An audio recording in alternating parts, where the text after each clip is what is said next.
everybody, we continue our discussion around pride, that form of human capital that makes significant impact.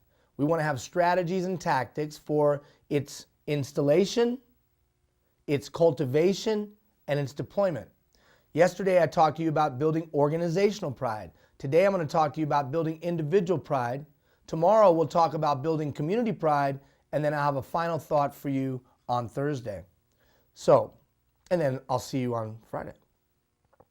Individual pride. So we talked about organizational pride. Now let's talk about individual pride.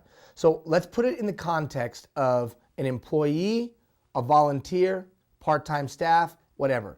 You're the boss, whether that's in a volunteer situation or that's in an employment situation. You're the leader. And I've got individuals that are working with me and for me, volunteer or paid staff. The first thing that I must do, first step in building individual pride, is clarifying to that individual the importance of their specific role and why their task matters. So yesterday we talked about the value of the organization, its difference, its impact, and the incredible things that it does and its redeeming value socially, morally, financially, and the like. And then we were going to regularly communicate that. And then we're going to regularly communicate why your company or your organization or company was any good at that work. So the work's important and we're good at it. And regularly communicating that. But now I've got to be able to draw a dark line to why my role within our organization matters to that bigger, broader. When I am a part of something bigger than myself and you show me how I personally contribute, I have pride. My work is important. You know, on every playground all across Canada, kids are yelling to their parents, "Mommy, Daddy, watch me, watch me, watch me." Why? Because they want someone to know that what they're doing is of value. The same is true with employees and volunteers. So I must clarify the importance of that person's specific role. If I think that my role is just an interchangeable part, I'll act like it. So we have to be clear in explaining that person's individual task and how it relates to the greater good of the bigger whole. How are you doing that today? Well, you could establish a job-specific evaluation. This is how your thing fits into the big picture and the impact that it has. Or you could have clearly defined job objectives or measurable performance standards, both for volunteers and for paid staff. Paid staff and for volunteers. How does the person who works for you know that what they do is important? Have you showed them how moving that paper from here to there efficiently and effectively impacts down the line? I'll use a very vivid example. I used to run a big hotel casino or help run a big hotel casino down in the States. And I was always clear with our maids of their value and importance. Because if you pull back a sheet and you see hair in the bed, you'll never come back. So they were valuable and important because if they didn't do what they were needed to do, people would never come back. If they did what we needed them to do, and if they did their jobs well, we could ensure that people would come back. They were critical. Just like the guy who was in charge of cleaning the bathrooms on the casino floor. I used to talk to him about being the most important employee we had, because if people walk into a urinal and it smells like junk and it's horrible, they'll never come back. Or at least not the customers we won't come back. Yeah, but he said, "Mr. Hill, I'm in here cleaning toilets every day, man." But you're important, sir. And I walked it out for him of how he fit in to the bigger picture of the organization and how he was critical to our success. That simple explanation, you know what it translated into? He literally came in on one of his days off to make sure the bathrooms he was responsible for were clean. I literally had to tell him, "Don't come in anymore on your days off. We got it handled." Now, I'm not saying you'll get that degree of pride, but it is funny when I clarify their importance in tangible ways, job-specific evaluations, measurable performance standards. All of a sudden, I take pride. regularly measuring or providing a scorecard so that employees know if they're winning or not. What does winning look like within your nonprofit? What does winning look like in your volunteer organization? What does winning look like in your company? And how do I know if we're winning? Well, winning's the bottom line, making money or not. Okay, well, are you sharing that with them? Have you set goals for the year?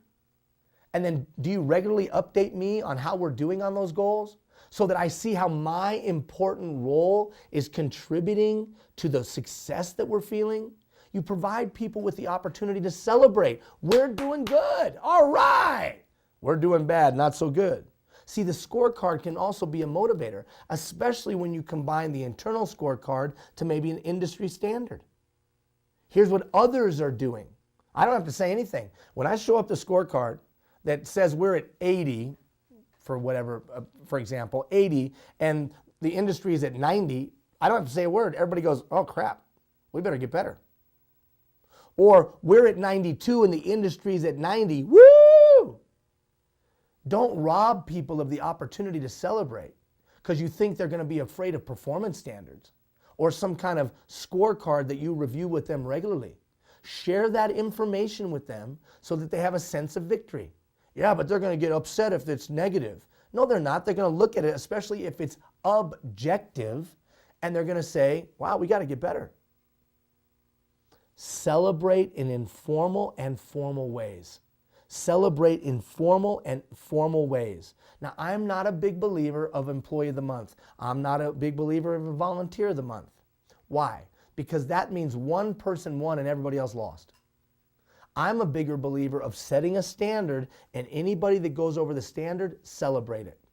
If this is above standard performance, anybody that performs above standard, celebrate it. That's expensive. Well, you know what I used to do? I used to walk around and give out Hershey Kisses. Hershey Kisses. I used to say, you know what?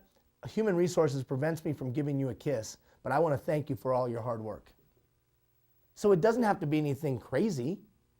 All people want is to know what's expected of them, and when they exceed it, somebody to celebrate that.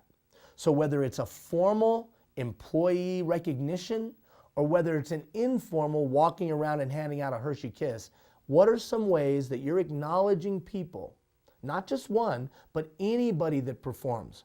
Another thing I used to do the thing called Eagle of the Week. Eagle of the Week. So we had a larger organization. This might not be applicable to you. But what we did was I recognized somebody in every department every week. Managers brought me their Eagles. They told me about them. And you know what I did? I sent a handwritten note. And I would send that handwritten note to their house, addressed, if I knew the name, to the spouse, so that the spouse was proud of their spouse, of their husband or wife, so that the kids saw that they were being acknowledged for success. Pride. You've done a great job. And what if nothing great happened in the week? Well, what? Nothing? Nobody did anything good in the week? Seriously? In 7 days? We got a freaking problem.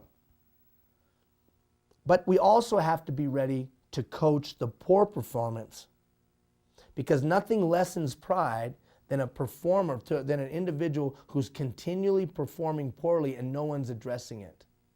It's like a cancer. If you want some tips on that, look on the website where we talk about coaching poor performance in systems. In all instances, we must ensure that the standards are being applied equally and consistently. If we don't apply equally and consistency, pride gets sucked out.